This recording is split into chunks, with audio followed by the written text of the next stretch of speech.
Hello student, इस video के अंदर हम क्लास 9 का जो चैप्टर नंबर 13 है सरफेस एरिया एंड वॉल्यूम, उसका एग्जाम्पल 10 देखेंगे। एग्जाम्पल सीरीज़ हमने स्टार्ट किया है। ओके, तो ध्यान से देखो। अ हेमिस्फेरिकल डोम, ओके, एक हेमिस्फेरिकल डोम है ऑफ अ बिल्डिंग। एक बिल्डिंग के ऊपर इस तरीके से डोम बना हुआ है, हेमिस्फीयर है। नीड्स टू बी पेंटेड, उसको कलर करना है, पेंट करना है। इफ़ द सरकमफरेंस किसको बोलते हैं? ये जो सर्कुलर पार्ट होता है, सर्कुलर पार्ट की बाउंड्री, ये जो सर्कल है, ये जो इसकी बाउंड्री होती है, दैट इज़ सरकमफरेंस। सरकमफरेंस का फॉर्मूला क्या होता है? 2πr।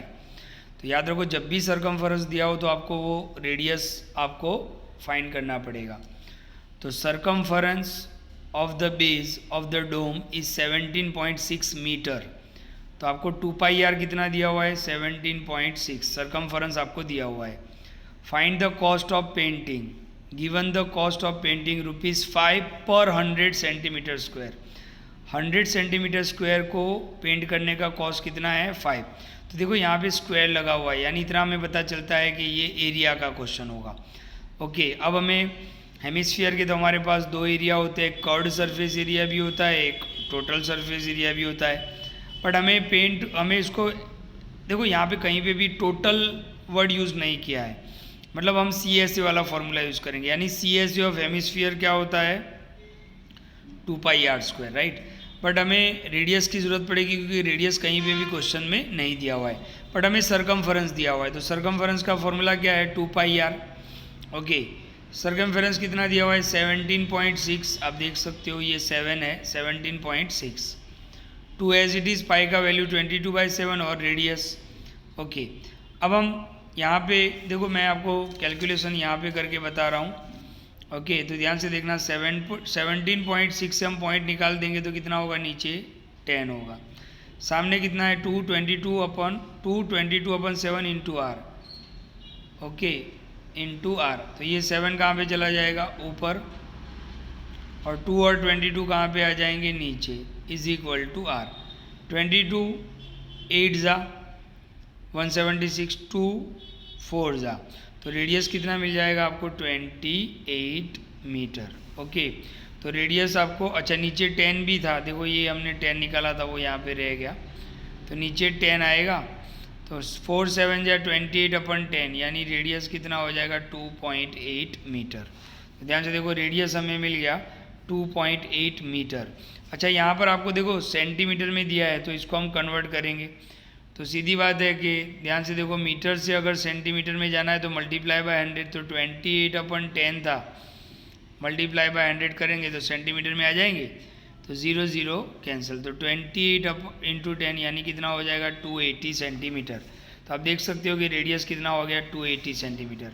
अब हमें कर्व्ड सरफेस एरिया लेना है, तो CSA of hemisphere is equal to 2πr²। 2 as it is, देखो ये 2 एज इट इज़। पाई का वैल्यू 22/7, r² यानी radius 2 time 280 into 280। Okay, 2 into 22 कितना हो गया? 44। ये 7 से जाएगा तो 40 जा 7 4 जा 28, तो 0 लगेगा। तो 2 इंटू 22 44, 40 इंटू 280। 44 इंटू 40 का मल्टीप्लाई कर लिया तो कितना आया? 1760 इंटू 280 सेंटीमीटर स्क्वायर। बस इसको आगे हमने मल्टीप्लाई नहीं किया, यहाँ तक छोड़ दिया है। अब हम कॉस्ट पे आते हैं। 100 सेंटीमीटर का कॉस्ट कितना है? ₹5। हमने यहाँ पे लिखा 100 centimetre square is equal to ₹5। तो हमारे पास इतना सेंटीमीटर स्क्वायर है, तो नीचे क्वेश्चन मार्क, तो इन दोनों का मल्टीप्लाई होगा और 100 डिवाइड में आएगा। तो देखो 1760 इंटू 280 इंटू 5, और 100 कहाँ पे आ गया? नीचे। तो ये से यहाँ से ये 0 जाएगा, यहाँ से ये 0 जाएगा, यानी आपके पास 176 इंटू 28 इंटू 5 बचेगा। इन सब का मल्टीप्लाई करोगे तो आंसर कितना मिलेगा? ₹24,640। ओके, तो बहुत ही आसान क्वेश्चन है, बट आपको समझना पड़ेगा कि यहाँ पर आपको सरकमफरेंस किस में दिया था? मीटर में। तो रेडियस भी आपको मीटर में मिला, फिर मीटर से हम किस में गए? सेंटीमीटर में, तो मल्टीप्लाई बाय 100। फिर हमने इसका एरिया निकाल लिया, तो एरिया इतना आया। कॉस्ट दिया था, तो इन दोनों का मल्टीप्लाई और 100 नीचे, 0 0 कैंसिल, बाकी जो बचता है उसका मल्टीप्लिकेशन। तो आंसर क्या मिला आपको? 24,640 कॉस्ट लगेगा इसको पेंट करने का। तो ये है एग्जाम्पल नंबर 10। अब हम बात करेंगे एग्जाम्पल नंबर 11 की। तो ध्यान से देखो, a wall of length 10 metre, देखो लेंथ दिया हुआ है यानी L दिया हुआ है, एक दीवार है जिसकी लेंथ 10 मीटर है, वॉज टू बी बिल्ड यानी 10 मीटर लेंथ की वॉल हमें बनानी है अक्रॉस एन ओपन ग्राउंड, एक ओपन ग्राउंड पर हमें एक वॉल बनानी है जिसकी लेंथ कितनी रखनी है 10 metre. Height of the wall is 4 metre, देखो हाइट भी आ गया, एंड थिकनेस यहाँ पे क्या होगा ब्रेड्थ। तो अब देखो L भी आ गया, B भी आ गया और H भी आ गया, इसका मतलब वॉल जो होगी वो क्यूबॉइड के शेप में होगी। Thickness of the wall is 24 centimetre. तो हमने यहाँ पे देखो वॉल का लिख दिया डायमेंशन। अच्छा ये ध्यान से देखना, ये मीटर में है, ये मीटर में है, लेकिन ये सेंटीमीटर में है। तो देखो L 10 मीटर, हाइट 4 मीटर और B 24 सेंटीमीटर। आगे बढ़ते हैं। If this wall is to be built up with bricks, अच्छा ये जो दीवार बनानी है वो किससे बनानी है, ब्रिक से, और हमें ब्रिक पता होता है कि वो भी क्या होता है, क्यूबॉइडल शेप में होता है। ओके, तो उसका क्या दिया हुआ है dimension 24 centimetre, 12 centimetre and 8 centimetre यानी LBH। ओके, तो यहाँ पर हमने LBH लिख दिया। अच्छा यहाँ पर आप देखो सिर्फ ये मीटर में और ये मीटर में, बाकी सब कुछ सेंटीमीटर में, तो इन दोनों को भी हम सेंटीमीटर में कन्वर्ट कर देंगे। ओके, तो ध्यान से देखो, L वॉल का मेज़रमेंट और ये ब्रिक का measurement. L 10 metre multiply by 100 कर दिया, सेंटीमीटर हो गया, 10 इंटू 100 1000 हो गया। 4 मीटर मल्टीप्लाई बाय 100 कर दिया, सेंटीमीटर आ गया, 4 इंटू 100 400 सेंटीमीटर, और ये तो सेंटीमीटर में था। अब ये ब्रिक तो सेंटीमीटर में ही है, राइट, LBH। तो how many bricks would be required, तो ये दीवार बनाने के लिए कितनी ब्रिक की ज़रूरत पड़ेगी। तो हम क्या करेंगे, बहुत ही आसान है, ध्यान से देखो, यहाँ पर हम वॉल्यूम वाला फॉर्मूला यूज़ करेंगे। बहुत सारे स्टूडेंट यहाँ पे क्वेश्चन पूछते हैं कि सर हम यहाँ पर एरिया वाला फॉर्मूला क्यों यूज़ नहीं करते। देखो ध्यान से, यहाँ पर आपको उसका वॉल्यूम कितना है वो पता चलना चाहिए, राइट। तो वॉल्यूम ऑफ क्यूबॉइड फाइंड करेंगे और वॉल्यूम ऑफ ब्रिक, मतलब volume of wall and volume of brick. अच्छा दोनों ही क्यूबॉइड में है तो दोनों के ही वॉल्यूम के फॉर्मूला यूज़ करेंगे, फिर इसके नीचे इसका वॉल्यूम लिख देंगे तो हमें नंबर ऑफ ब्रिक्स मिल जाएगा। ओके, तो देखो वॉल्यूम ऑफ वॉल तो क्यूबॉइड क्या होता है LBH, तो LBH 1000 into 400 into 24, 1000 into 24 into 400 LBH, centimetre cube लिखेंगे। वॉल्यूम ऑफ ब्रिक तो वो भी LBH होगा क्योंकि वो भी क्यूबॉइड होता है, तो LBH तीनों का मल्टीप्लाई कर दिया। अब हमें फाइंड क्या करना है, नंबर ऑफ ब्रिक्स। तो नंबर ऑफ ब्रिक्स के लिए क्या लिखेंगे, volume of wall upon volume of brick. तो ये सारे डायमेंशन ऊपर मैं यहाँ पर आपको कैलकुलेशन करके बता रहा हूँ, ध्यान से देखो। ओके, तो ये ऊपर ये लिखेंगे हम, नीचे ये लिखेंगे। तो ध्यान से देखो, ऊपर वॉल के डायमेंशन 1000 24 इंटू 400, नीचे ब्रिक के ये है 24 इंटू 12 इंटू 8, तो 24 से 24 कैंसिल हो जाएगा। ओके, अब आप ध्यान से देखो 850 आ, okay 850 uh.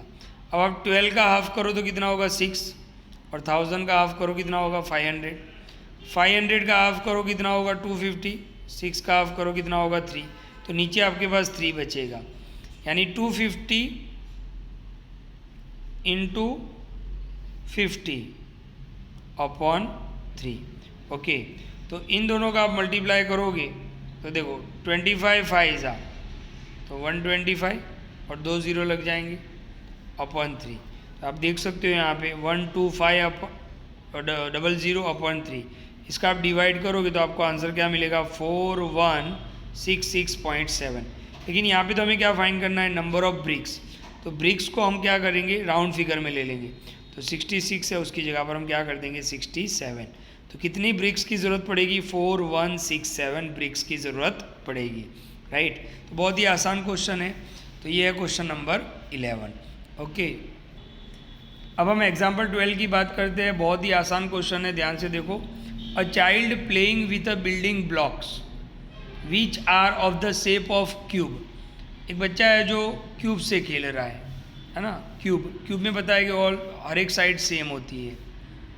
Okay, has built a structure as shown in figure मैंने यहाँ पे नहीं बताया है, बट ये बिल्डिंग ब्लॉक से वो एक अरेंजमेंट करता है, राइट, सारे ब्लॉक्स को अरेंज करता है। उसके पास कितने ब्लॉक है, तो ध्यान से देखो, find the volume of the structure of built by the child. Okay, तो उसके पास टोटल, आप फिगर टेक्स्ट बुक से देखना एग्जाम्पल 12, उसके पास टोटल कितने क्यूब है, 15 क्यूब है। मैंने यहाँ पर एक ही क्यूब बनाया है, ओके, और ईच क्यूब इज़ 3 सेंटीमीटर। कितना है, हर एक का साइड जो है वो 3 सेंटीमीटर है, और वो चाइल्ड है, उसके पास टोटल कितने क्यूब है, 15 क्यूब। अब टेक्स्ट बुक से इसका फिगर देख लेना, तो इस तरीके से अरेंजमेंट होगा, देखना आप। ओके, मैं बता रहा हूँ आपको, इस तरीके से क्यूब अरेंज किए गए, इस तरीके से क्यूब अरेंजमेंट आप टेक्स्ट बुक से फिगर देखना। तो टोटल 15 क्यूब है। तो हम क्या करेंगे, देखो हमें फाइंड क्या करना है, वॉल्यूम। तो हम एक क्यूब का फाइंड करेंगे और जो आंसर आएगा उसको 15 से मल्टीप्लाई कर देंगे। तो क्यूब यानी यहाँ पर हमने L कितना लिया है, 3, तो वॉल्यूम ऑफ 1 क्यूब क्या होगा, L क्यूब। तो 3 × 3 × 3 तो कितना हो जाएगा, 27 सेंटीमीटर क्यूब। अब बच्चे के पास कितने क्यूब है, 15 क्यूब। तो बस एक का जो आंसर है उसको 15 से मल्टीप्लाई कर दो, तो 27 × 15, तो आंसर कितना आ जाएगा, 405 सेंटीमीटर क्यूब। तो बहुत ही आसान क्वेश्चन है। आप एक क्यूब का फाइंड करो और फिगर के अंदर देखना, आप काउंट करना, तो 15 क्यूब होंगे। तो एक का जो आंसर आया उसको 15 से मल्टीप्लाई कर दिया, तो 405 सेंटीमीटर क्यूब। तो ये है एग्जाम्पल नंबर 12। ओके, तो इस वीडियो के अंदर हमने एग्जाम्पल 10, एग्जाम्पल 11 और एग्जाम्पल 12 डिस्कस किया है। वीडियो को ध्यान से देखें और सारे सम नोटबुक में ज़रूर लिखें। Thank you.